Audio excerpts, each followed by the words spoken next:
بچوں کو پڑھنا برا نہیں لگتا، لیکن امتحان دینے سے کوفت آتی ہے، کیونکہ اس میں زیادہ محنت کرنی ہے اور زیادہ دماغ لگانا پڑتا ہے۔ اور آپ نے اکثر بچوں کو یہ کہتے ہوئے سنا ہوگا کہ آخر کون ہے وہ شخص جس نے امتحانات کو متعارف آخر کون ہے وہ جس نے امتحانات کو متعارف کروایا۔ تو دوستو آج ہم آپ کو اس شخص کا نام بتانے جا رہے ہیں اور امتحانات کے بارے میں ایسی دلچسپ اور اہم وجہ بتانے جا رہے ہیں جو آپ جان کر حیران رہ جائیں گے۔ تو دوستو چلیے شروع کرتے ہیں ویڈیو کو۔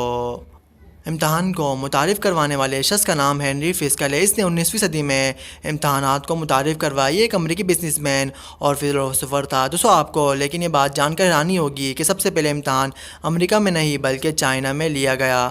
اس نے امریکہ کی ایک کیبنٹ میٹنگ میں امتحانات کے بارے میں وضاحت کی۔ چونکہ ہنری فسکل ایک فلسفر تھا تو اس نے باریک سے اس چیز کو دیکھا کہ جب بھی انسان ایک چیز کو پڑھتا ہے تو اس کو مکمل یاد نہیں ہوتا جب تک وہ چیز کو صحیح سے دماغ لگا کر یاد نہ کر لے۔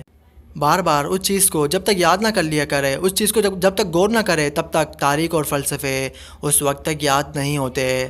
اور ایک چیز پڑھ کر جب انسان دوسری چیز پڑھ لے تو پہلا انسان وہ چیز بھول جاتا ہے۔ لہٰذا ہنری نے اس چیز کو بڑی شدت سے سمجھا کہ جب ایک پختہ عمر کا افراد کسی پڑھی ہوئی چیز کو یاد نہیں کر سکتا پر ایک بار تو ایک بچہ کیسے اس پڑھی ہوئی چیز کو یاد کر سکتا ہے۔ تو ہنری نے اسی لیے امتحانات کو متعارف کروایا۔ لیکن دوستو آپ کو یہ بات جان کر حیران ہو جائے گی کہ اس نے اپنی زندگی میں کبھی کوئی امتحان نہیں دیا۔ دوستو ہنری فسکل نے امتحانات کو متعارف کروایا۔ جی ہاں دوستو، ہنری فسکل نے امتحانات کو متعارف کروانے والے شخص کا نام ہنری فسکل ہے۔ یہ ایک امریکی بزنس مین اور فلسفر تھا۔ اس نے بڑی گہرائی سے اس چیز کو سمجھا کہ فلسفر تھا چونکہ اس نے اس چیز کو بڑی گہرائی سے جب بھی انسان ایک چیز کو یاد کر لے، غور سے یاد نہیں کرے، ذہنی اشمائش سے یاد نہیں کرے تو تب تک اس چیز کو وہ چیز انسان کو ہرگز بھی یاد نہیں ہوتی۔